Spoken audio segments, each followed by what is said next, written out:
Coach Izzo, thank you for joining the BCAM podcast. So September is our theme of being a lifelong learner, and we're here at the clinic. What are your thoughts about being a lifelong learner as a coach, especially for young coaches who are just starting off in their industry? Well, I think it's very important because life's changing, society is changing so quickly. I laugh all the time about I've gone through fat ties, skinny ties, bell bottoms, straight legs, mini skirts, long hair, short hair. What you got to do is you got to adapt. You got to keep learning, but you can't change your principles. And I think that's what's important, the adaptation that you have to make. If you aren't in touch with it, if you don't keep learning, someone's going to pass you by. And so I think that's a very important part in how you balance adjustments of learning new cultures and new systems and new this and new that. But at the end of the day, as they say in football, you still got to be able to block and tackle. In basketball, you still got to defend and rebound. You can have all these new fancy things in the three-point line and this. No post, have a post. At the end of the day, I think you got to learn and adjust, but don't forget where you came from. Well said. Thank you, sir.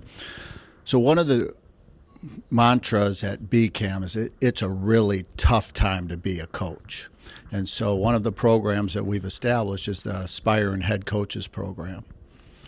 How do you prepare your assistants to be head coaches? Or, what were some things that Coach Heathcote did for you to prepare you for your job? Can you give us any insights that we can help our young coaches with? Yeah, I think the biggest one, he held me accountable.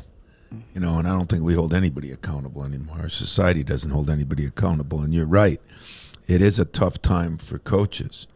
But then again, you can look at it like it's really a needy time that coaches coach kids because it's a worse time for kids. The social media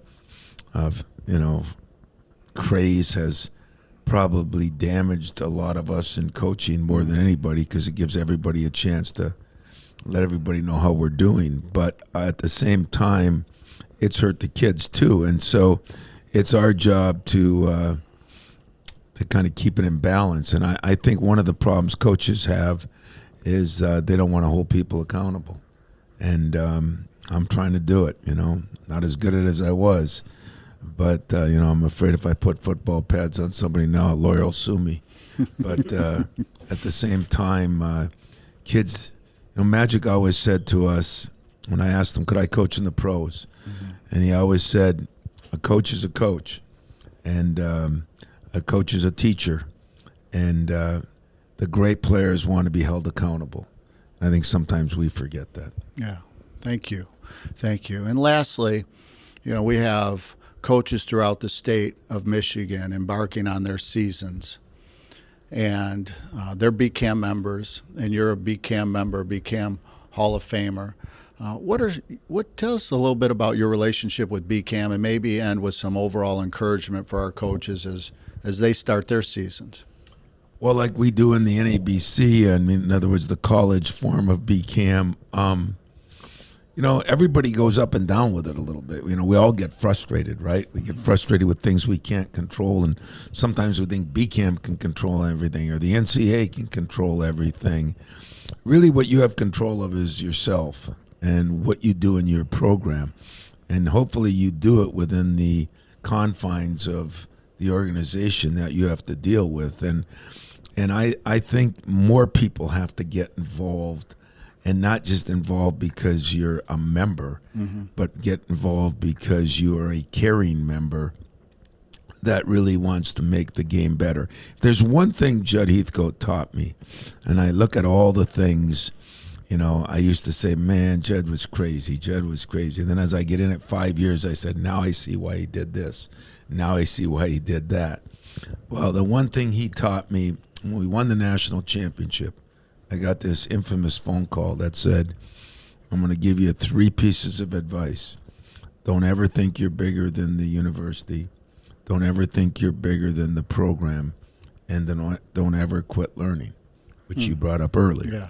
And there were some other 4-letter words that went along with that. We can edit that. You can edit that. But But the best part was, that you do have to have different goals, and those goals should never change. They should be staples in what we do. And I think coaches now, we're kind of held hostage sometimes, and you really can't be, because kids need to be held accountable.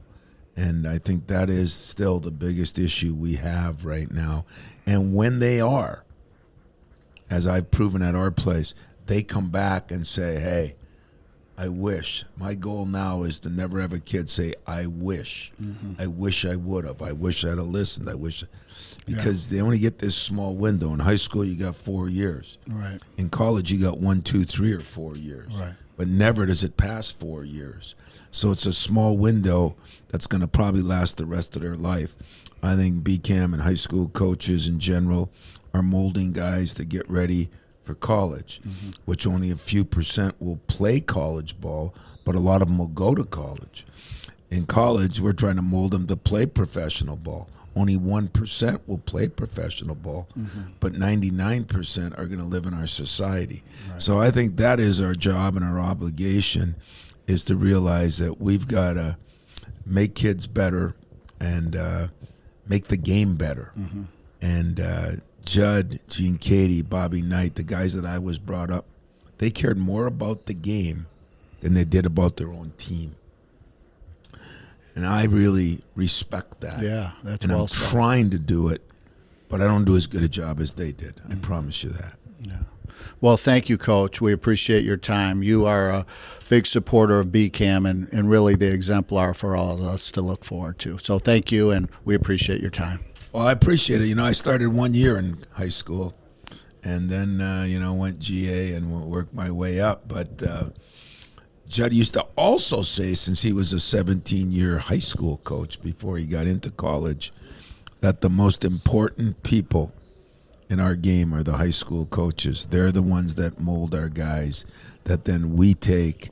And as we say in everything, if the base isn't good, the house isn't stable. I like that. You guys are the base, and that's, then we get the first floor, and then there's another floor, and then it goes from there. Yeah. Thank you, Coach. My name is Dan Young. I am the Executive Director of BCAM, the Basketball Coaches Association of Michigan. We are the largest coaches association in the United States. We believe that better coaching always matters.